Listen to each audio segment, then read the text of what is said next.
She's going to talk to us about cybersecurity in the world. Thank you. Thank you so much. All right. So, you guys are going to call me Mrs. Buzzkill, right?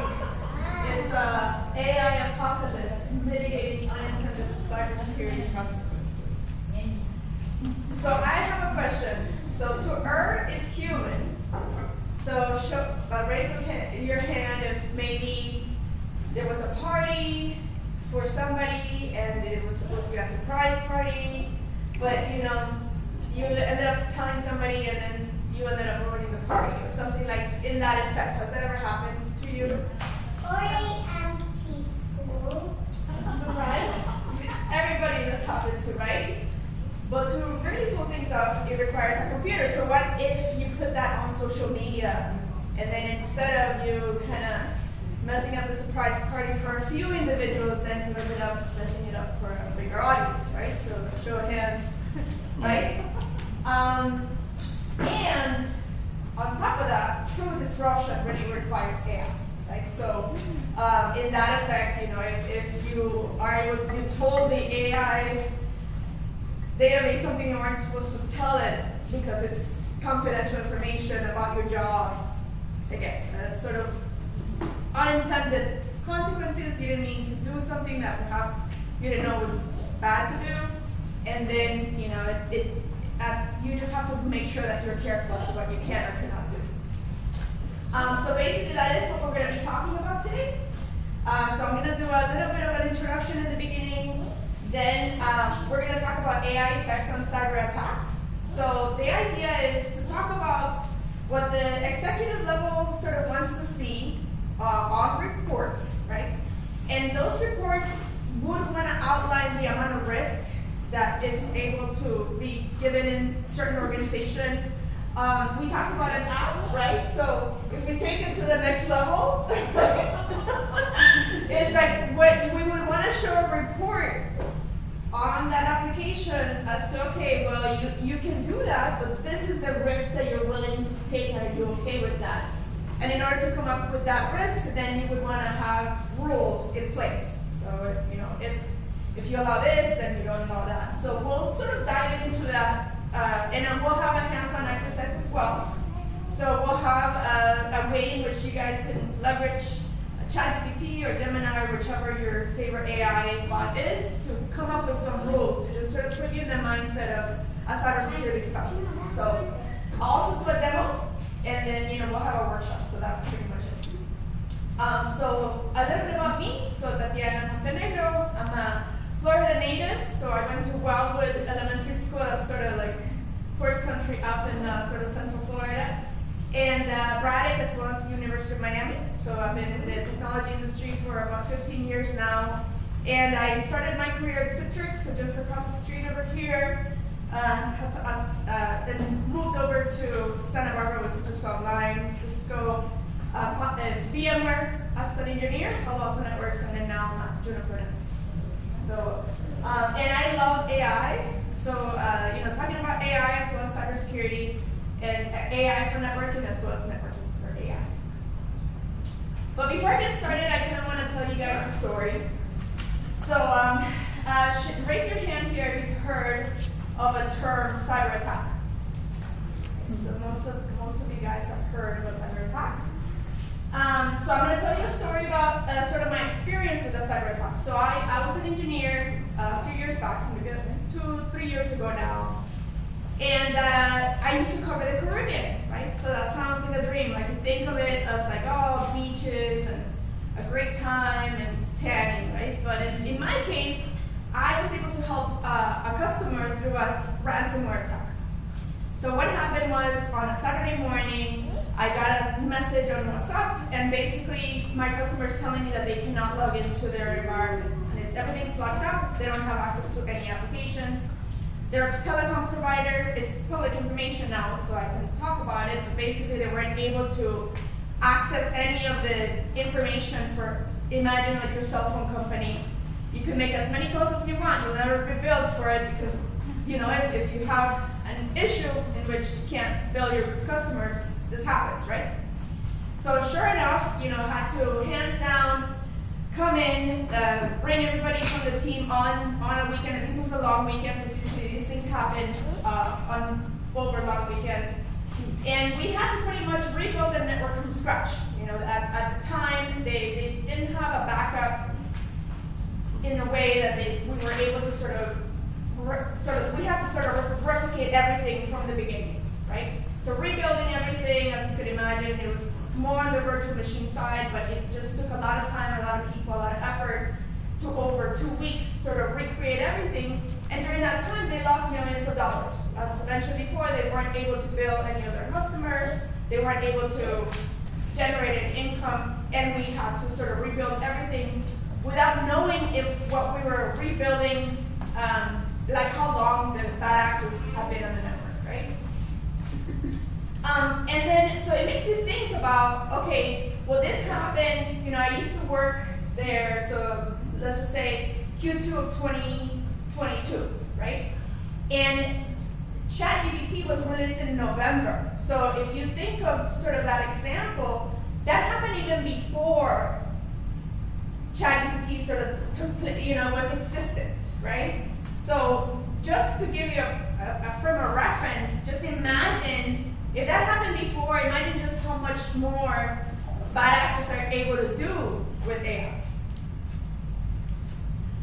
So this is a statistic to sort of put it into perspective, but this Deep Insights 4th edition report states that 75% of security professionals had witnessed an increase in cyber attacks this year, and 85% of them were powered by generative AI.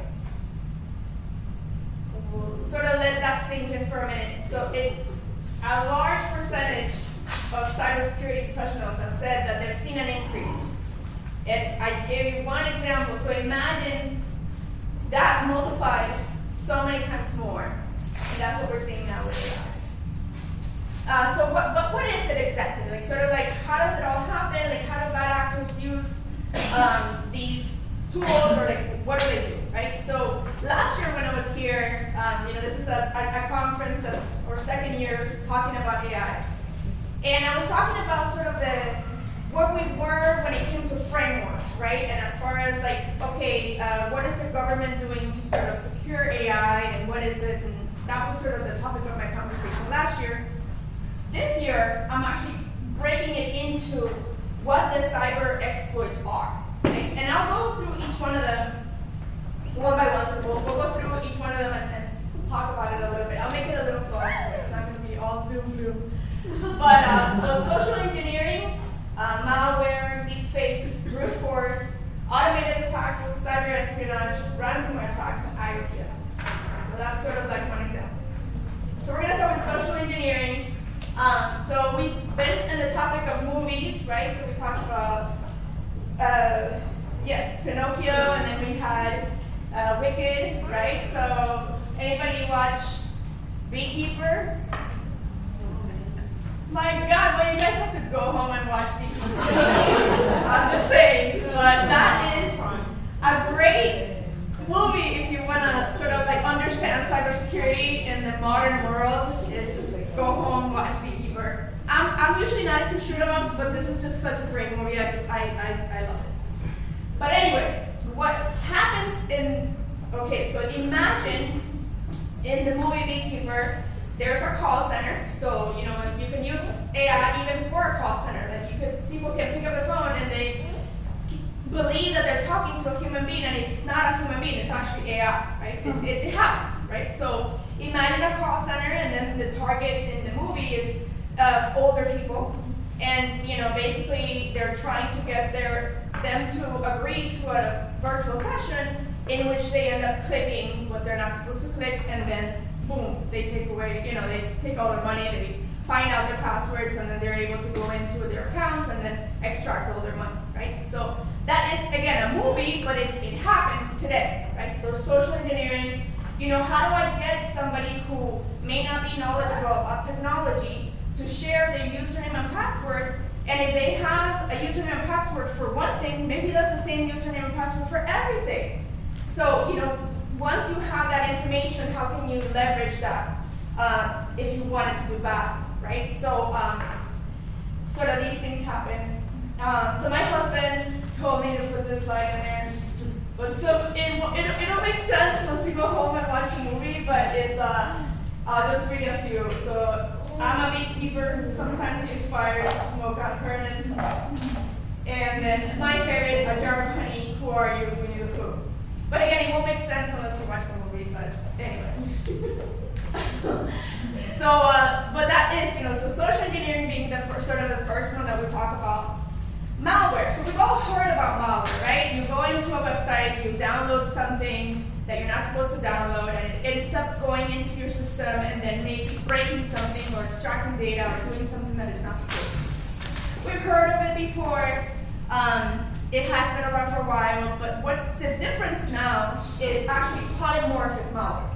Right, so polymorphic malware is in the instance that, for example, you go into ChatGPT, you'll ask it to generate code for something. If you're a bad actor, the prompts that you're asking are very, the normal prompts that you're asking it regular things, but the answer that the ChatGPT agent is giving you it will have sort of malware in it, right?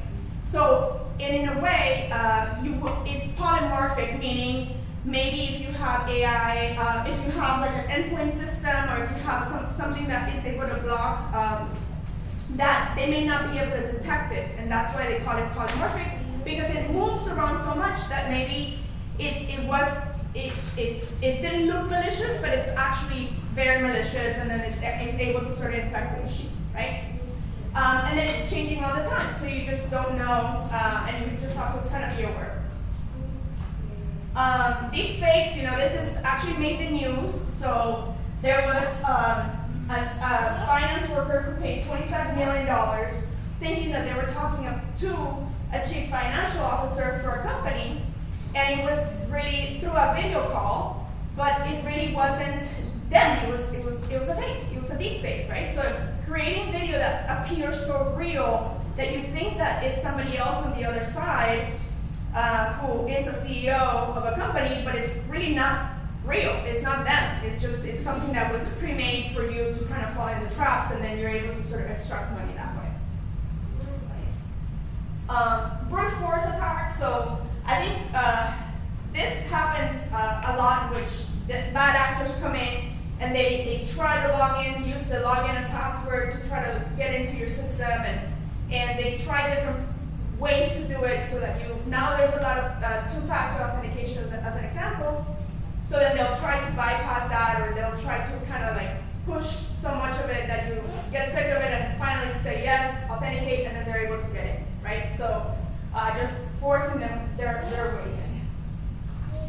Automated attacks, basically looking at the network and then sort of seeing what areas there are holes in, and then from there being able to get in through the areas where there could be vulnerabilities, and then sort of coming in and either extracting a lot of information or data that is supposed to be just personal information to the company, or doing things that you're not supposed to.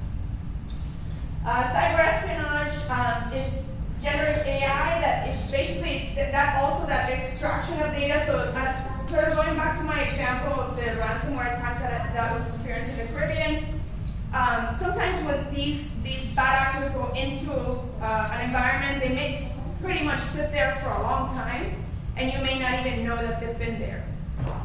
So the rate at which that's happening is it's coming. It used to be a lot longer than it is now, but they can extract a lot of information, and cybersecurity is sort of an example of that. Just the sensitive information, confidential data. In the case of, for example, like social security numbers, any information that you're not supposed to be shared with other individuals, those individuals can come in and take it out.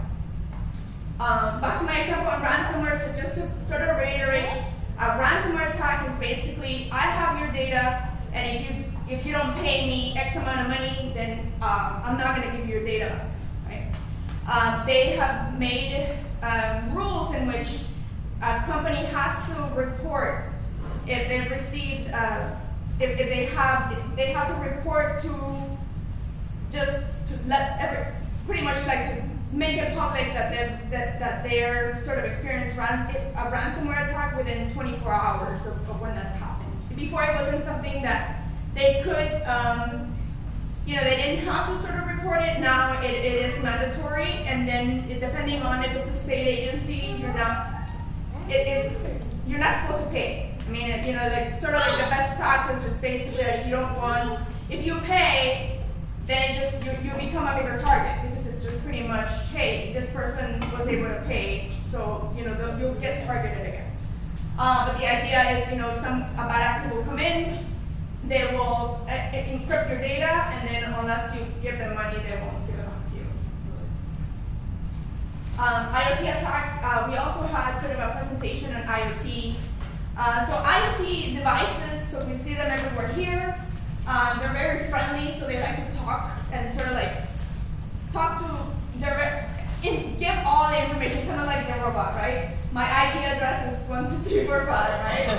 So that is sort of like what an IoT device does. Like they're very trusting, and in that, then you could come in and then you can, like a bad actor can use that information to come into the network and then do bad things. So yeah, don't tell that poor robot like. Not that I want to start causing trouble, but what is our solution? And I had a little robot there, so that's funny that it disappeared. But our solution is to be educated about AI and just the rest, to talk about it, to understand that these things are out there, and when we are designing systems, when we are doing our daily job, to understand and think about the consequences of that. And later, it'll be nice to sort of do like that hands-on exercise to have you thinking about what would my life be if I was actually like a security, I was a cybersecurity specialist and I was pretty much working in a network. What would I have to do, right? So your job would be sort of going back to the application example. What rules do I have to make in order to make my system secure? What risk am I okay taking? And then what does my report look like so that I could share that information with my executives in order for me to be able to communicate the risk that they're willing and able to take. So we'll turn it on our head, on its head, and that'll be sort of like the exercise that we'll do later. So we'll go through that during the exercise, but for now I'm gonna go ahead and give you guys a quick demo. So as mentioned, I work at Juniper Networks, so we are a networking company. As an AI networking company. So let me know if you guys can see this. Okay, is it big enough? I can make it a little bigger. We can see it. Yeah. All right, so it's always nice to talk about, again, so we've been sort of on the other side, creating applications and sort of developing, right? But there's sort of that internal stuff, right? So if I was showing someone earlier, over there's an Aruba access point, right? And everybody that came in today, whoever's using the wireless or the Wi-Fi, you have a username and password, you log in, you don't think about it twice. But what happens is that computer, when you enter those credentials, it talks to that access point, that device, that piece of hardware there, and then you give it, you put the password, and then that's how you get Wi-Fi, right? But on the back side of that, you have like a hardware access point that connects to like a formal switch. So this is gonna go to some data closet somewhere in the building, and then you're gonna have, a switch that does all the routing, and then you're also gonna have a firewall that does sort of all the security piece. And then maybe there's, in case that there's a hurricane that blows everything out over here, there'll be like a data center somewhere else in another location, or it could be even here, so that that data sort of lives somewhere else as well, right? So in the case of that, then I, being the network administrator, I'll come in, I'll have a username and password. I'm responsible for managing the whole entire wireless infrastructure, switching, security, data center. And this would be sort of like what my view would look like, right? So basically, I'll be able to say, okay, in the past 7 days, I'm interested in seeing sort of what's been going on, right? So as mentioned, as an example on the wireless side, how many tracks the actual user, in the case of Juniper, in which, okay, if I try to connect, how long did it take? What was my success rate with that?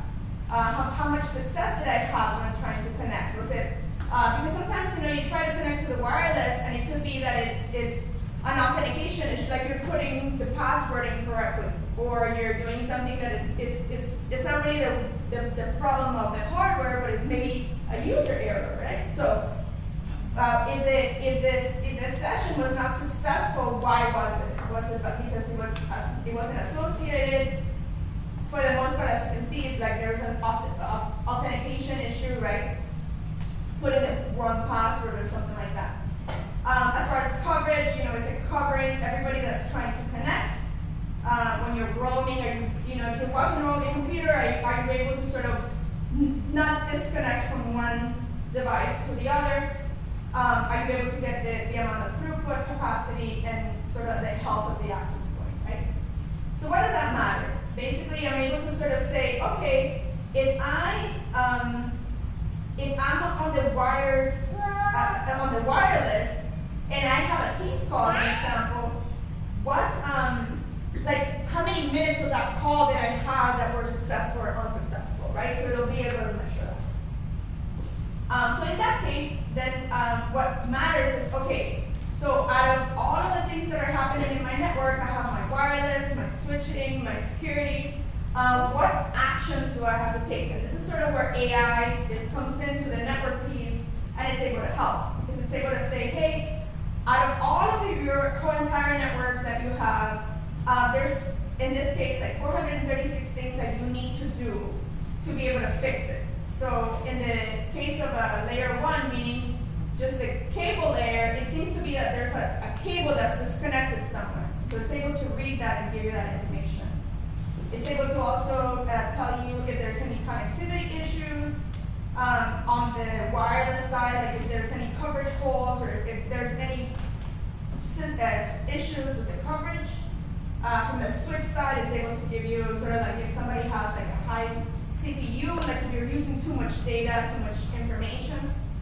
And then sort of any mismatch when, and then it's able to sort of jump into the data set. So the beauty of it, and sort of like how AI is coming in to make networking better, is that now you don't necessarily need to know how to use older technology, or in a way kind of going into a console and knowing how you don't have to know how to use command line in order to kind of ask it questions. You can just use natural language to troubleshoot anything, right? So you can just say, hey, what are you trying to troubleshoot? I'm trying to troubleshoot an actual site. Can you tell me the site name? And then from there you can sort of keep going, and then it'll, again, as far as like the actual questions that you would ask it would sort of help you troubleshoot to make that a lot easier. But today's topic is about cybersecurity. So to give you sort of an idea, so back to sort of like the rules, right? Like how this is what the network pretty much looks like and sort of what's wrong with it and what I need to fix, right? But when it comes to the actual rules, right? Like you want to make sure that you're able to make sort of the policies as to what your network is allowed and not allowed to do, right? Because what you're trying to do is to block those bad actors from coming in at all costs. And when it comes to the network side, and then also from a device perspective, right? So to give you an idea, these are some of the policies, the authentication policies that are sort of set up. So we'll review some, but in a nutshell, it's pretty much saying, okay, we have, and we start from the bottom when it comes to rules and sort of authentication, right? Like, if we give access to so for example, the wired, the individuals that come in is 80 devices, right? So it's pretty much people that come into the wired network or the wireless network. They are allowed to come in if they're under this sort of domain, right? Or they have this attribute, right? So you sort of pretty much put all these rules in place in order to tell the system what it can or cannot do, right? But you need to understand what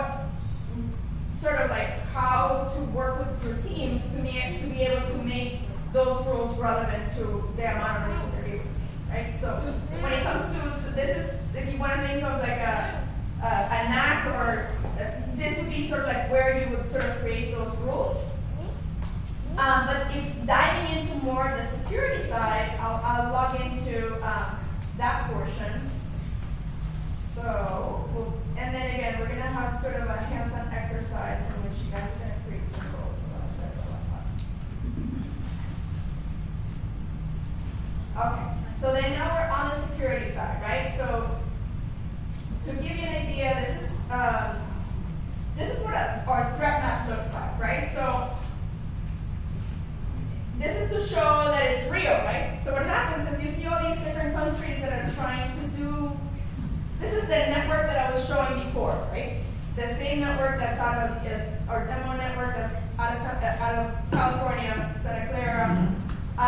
And this is a real life example of bad actors that are trying to do threats to that network, right? Where is it coming from?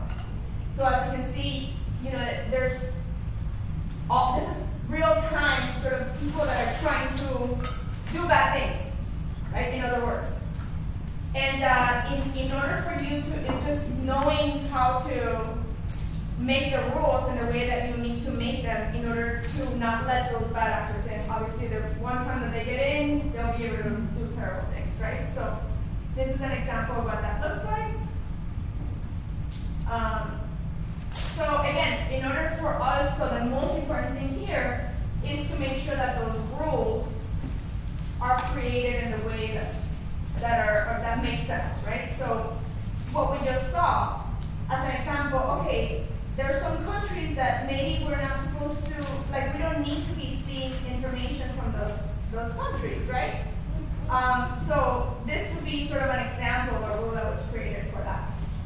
So to go into that rule, it just pretty much says, okay, the name of that rule is block country 7, and then what is it saying? Okay, it's telling you pretty much you want to turn it on to decrypt the information, you want to close the logs, and you want to do that, sort of like turn it on for the log count, right? Because if you're not supposed to be seeing traffic, I'll give you an example. So like I was working with a school district recently, and they were sort of sharing how like information, like they were seeing a lot of traffic come in from a country that is not supposed to be talking to them.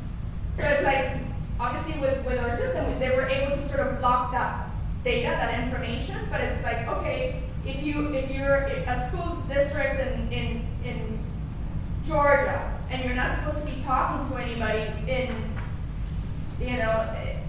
anywhere like Russia, then obviously that country should be blocked in your rule, right? Like it shouldn't make any sense that there should be communication for them to try to communicate with you.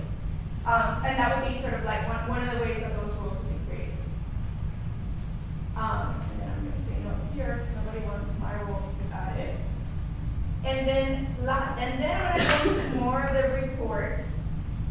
So to sort of show you, I have opened up a report here. So like going back to that information of, okay, these are my rules, this is my analysis.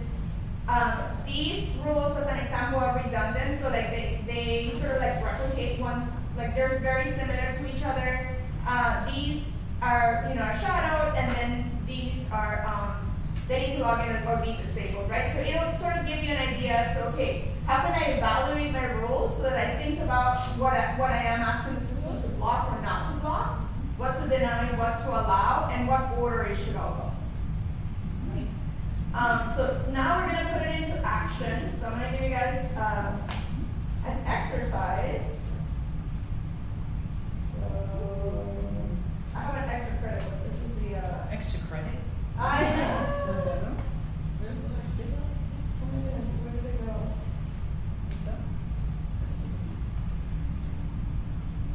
Oh my God! Yeah, sorry about that. Yeah, no, we'll do the extra credit later. Right now, okay. All right, so then, again, we're all here imagining yourselves as something else, right? So imagine yourself, so you work for a school district,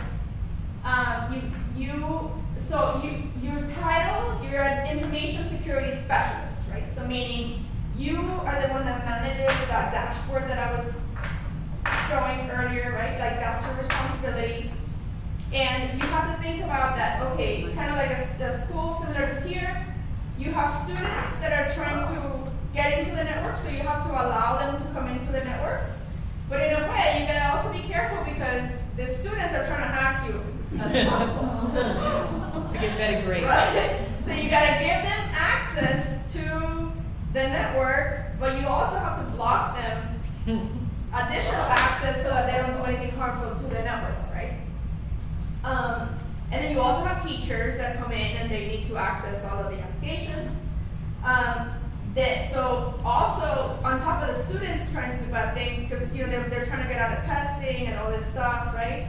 You have bad actors trying to come in. So sort of back to my example of countries that are not supposed to be talking to that school district. There's communication that shouldn't be happening, or amounts of data that shouldn't be coming out of the school, right?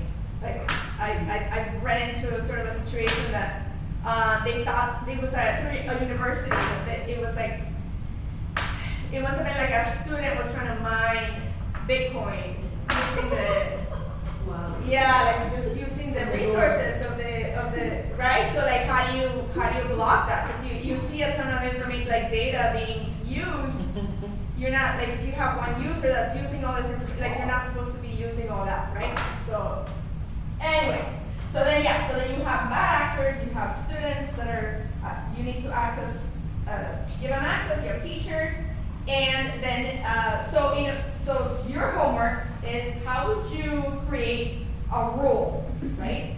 So how would you pretty much create a rule as a cybersecurity security specialist in order to allow those students the amount of access that they need, but also block the rest? So I'm going to give you guys a few minutes.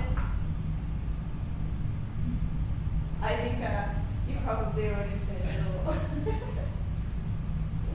But I'll let you guys have a few minutes. Maybe 2 minutes, and then I'll be curious as to what your rule is.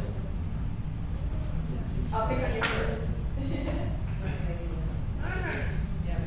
Yes. Alright, we have some ideas. Okay, yes. You could have limited access to other websites within the school. That could be, I don't know, maybe accounting or something that could go to, I don't know, taking money out or sensitive information. And, I would assume that the school will have just a portable student and have limited access to the same student to other parts of the school, other organizations of the company, such as accounting or even security, other parts. So I would probably just send out maybe the URL for the specific portal for the students so they can have access to it. So allow URL, Yes, allow the specific URL for the student portal and nothing else. and then block everything else. Everything else. Okay. Awesome. Thank you so much. Any questions? I don't know if I could, like, so our students have access to certain things. A lot of other things, not even just the students, it's on a need to know basis, right? So not just students, certain employees have access to certain things, so it doesn't matter who it is. Anything sensitive, like they cannot, unless they're really good hackers, they like to change the grades and to do, that's a different system, so the students would not have access to it. Well, you bring up a great point. You would block access to this application, or like whatever application is being used for the grading. So just to, we had to install like 2 months ago, so now we have double authentication. Yes. Because somebody clicked on a link on an email and got their paycheck. Not even somebody. We have 4,000 employees. 20 people did that. So 20 people, the same fell on the same scheme kind of thing. So the students, I mean, we do access the same things like their D2L, for example, that's their learning platform, but all the other things are totally like separate, totally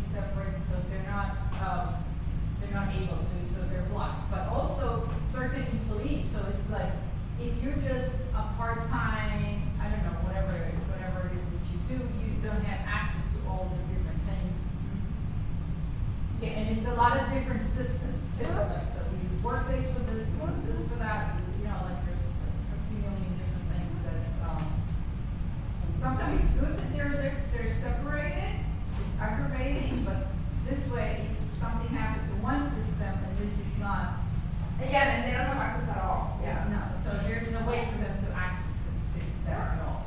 There's no, it's separate things. No, and it's creating lanes, right? And they have, so now they also did like, it used to be one login portal. So if I go, I can show you. So if I go to log in, so there's different places for them to log in. 'Cause you see, I mean, I'm sure if they click on the other one and they'll put their credential, they'll end up where they need to be, but they're trying to kind of like separate the students from faculty and staff in their login. So, As they should, yeah. And we have one login, so this is just one portal, so all the application is on to the computers. Now we have that actually to log into the computers, they have to log in with their credentials. So it used to be a generic thing, now it's, so we know exactly who's. How to keep them in line. No, and then the great thing about it, like, as an example, like, more on the networking side, but you have a way to do it like micro-segmentation, right? Like, how you segment this lane from this lane and this lane so that they never intercross, right? And that's the idea, to try to make sure that things are secure. Separate them. And separate. Even for the Zoom, there's classes in Zoom, for example, they have to go into the learning, elements first, be able to go to the Zoom, session. So there's no weird people, so it happened before, you know, so all these things, it's all because we learned. Yes, We've exactly. been there. Trial and error. We had that promo and then kind of like they changed, so. No, and thank you for sharing, because again, that this is, you know, it could be new to a lot of you, right? Like, as far as like AI and cybersecurity, sort of like how does it get there, and then how do you prevent yourself, right? So, yes. Okay, so, just understand networker, can I so comprehensive? Oh, yeah, you go wherever you, yeah. So, first thing, so from a hygiene standpoint, so we need to scan for vulnerabilities, so we need to identify your vulnerabilities and network vulnerabilities first. We then need to deploy security updates to all machines, because if those bad actors are going to exploit something, they're going to exploit vulnerabilities in software, hardware, physical access, etc. So we got to take care of those areas to make sure you tighten that up. You got to have endpoint detection response, formerly known as antivirus, right? So to be able to detect any kind of malicious script, because you're not going to be able to help a human to be able to detect if somebody's going to execute a script, download a file. You need browser security, something like, or you have something like Cloudflare, which is basically, if you try to go to Google.com, if it's a malicious site, they see so much traffic, they have reputations on that stuff, and so they will block it for you. So that navigates to the machine. You also need email security, and additional license in addition to Google Office 365, have another security solution that is checking emails to prevent the phishing email that gets clicked on, that compromises your HR or whatever system like that. And the endpoint protection for those antivirus will protect if you do click on the link. Then you also have to have cloud SaaS security, like for your Workday, your Zoom, Slack, because those can all get compromised. Discord, because when people log into that, there's nothing monitoring it. There's not a software that you have on there to see if somebody has stolen your credentials to Slack, Zoom, Office 365, Google. So malicious actors usually gets in an environment, they can hang out there because you have no way of detecting it. So once you secure that environment, then you have your Okta, which is the single sign-on, multi-factor authentication. You need password keepers. You need, in addition to that, on the network side, network access control. You make sure the students who are only registered students can connect to the Wi-Fi in the first place. You need to make sure the public has their own Wi-Fi, and then you need to have some solution that's doing some AI or some type of machine learning to identify threats within the networks, within those networks, because a lot of times what we do is we put people in guest networks like that, like students, and it would just be successful when they're all getting attacked there. It's isolated from the school, but you still have to have some kind of identity or some kind of identification for malicious threats. So, and then, that's not all of them. The last thing is you gotta make sure for all of to Active Directory or Microsoft environment, you need something that's protecting that, so you can make sure somebody's not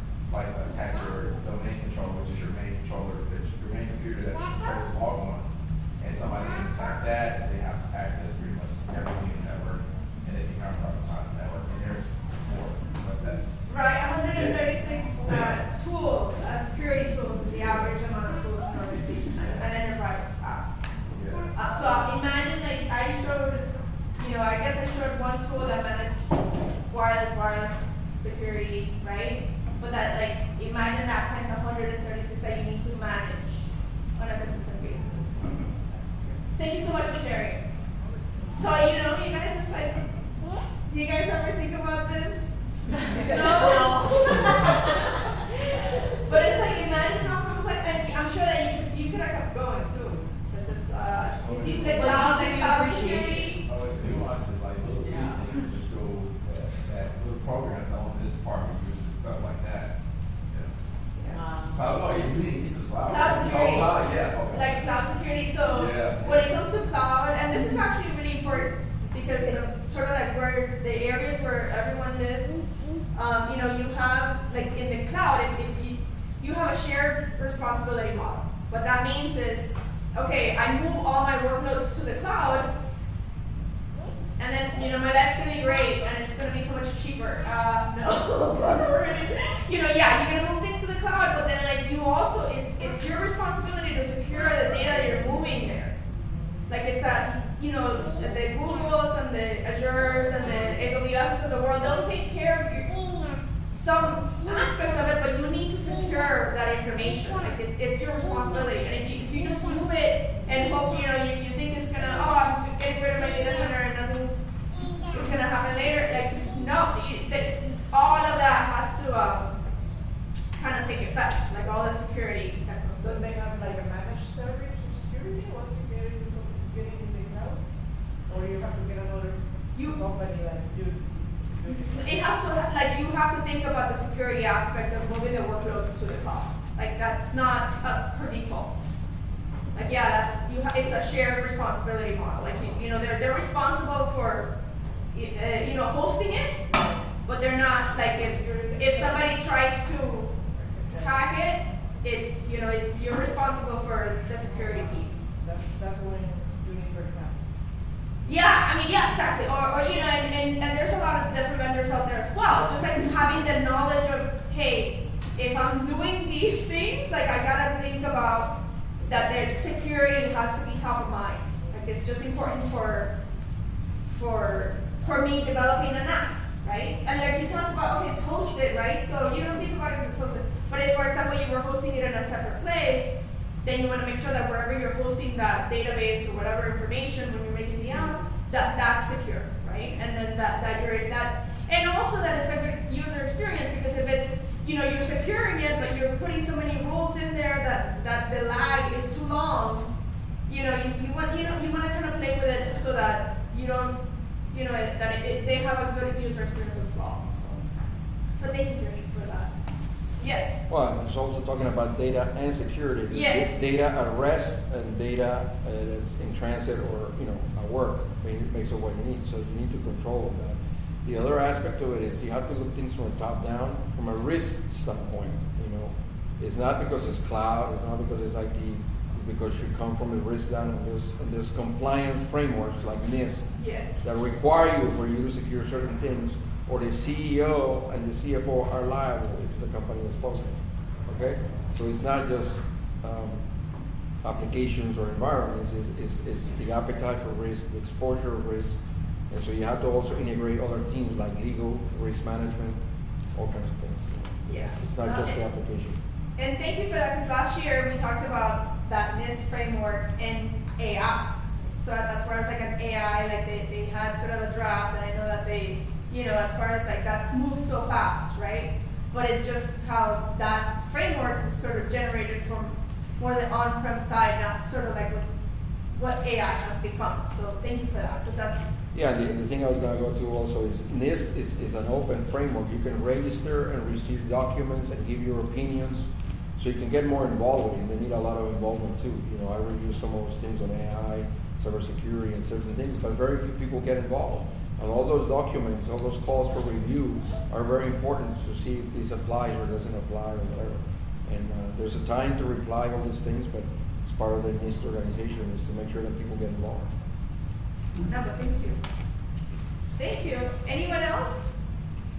The homework exercise? I just have one thing. One of the things I've seen very to the security industry, cybersecurity, is that most companies don't really do security requirements. They just have to say solution.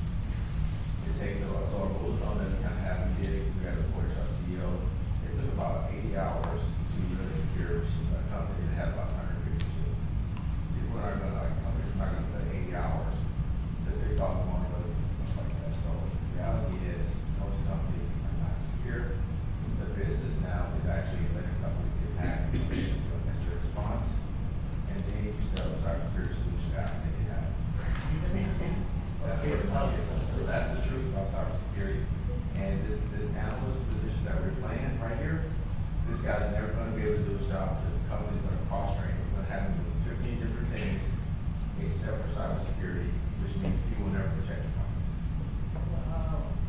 the other thing is, I think we talked about it at the AI center at or the place we met, is the issue that what happened with Microsoft. I mean, is the issue of the roles. A CEO and a CFO don't have no need to have access to the server or admin access or whatever. And this happens a lot in small companies. Just because he's the president of the company doesn't mean he has to have access. As a matter of fact, he's the least one that has to have access to it. The one that's gonna bring it first. And those generic IDs for admin or even for the IOIT, those are horrendous because the vendor just sells you the stuff, but nobody configures the thing, nobody provisions it. But what are the access rights? So it's a lot of hygiene stuff that you have Yeah. to work, and you have to create a baseline. Basically, what we talked about. You have to have a baseline, how it's documented. So if you have to replace it or change it, at least you know what your baseline. You bring the device to a specific baseline. You lock everything out. There's certain places like the airport, like MIA, is by exception.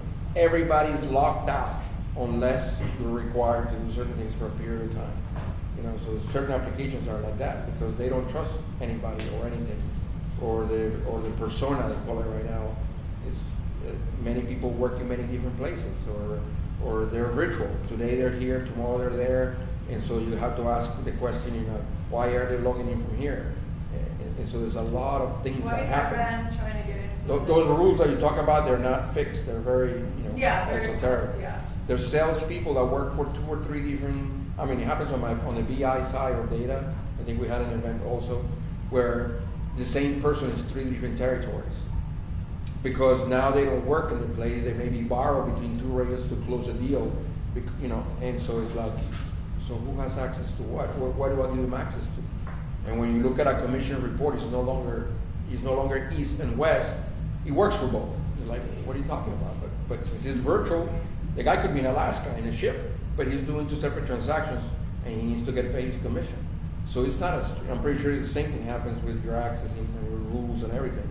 A person used to be fixed with their job, their location. That since COVID and here that doesn't exist anymore.